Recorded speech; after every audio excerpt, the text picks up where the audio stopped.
Hey, it's me. In this video, we're going to talk about the amazing benefits of turmeric on your health, okay? Now, the main reason why this is so popular and so many people are using it is because it actually can get rid of inflammation, help you lose weight, improves the skin, improves the cognitive function, the memory, and it can improve your mood.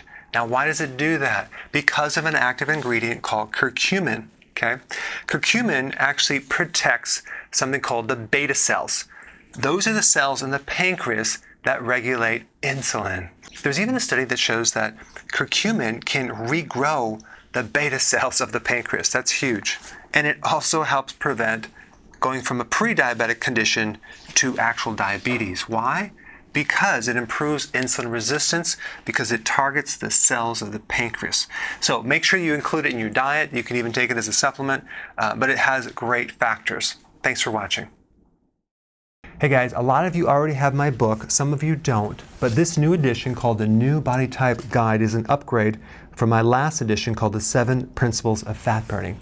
It has 156 images, 378 pages, full glossary. I talk about keto, intermittent fasting, the body types in detail. I have a new stress chapter. I'm going to show you exactly what to eat and a comprehensive FAQ. I put a link down below. Check it out.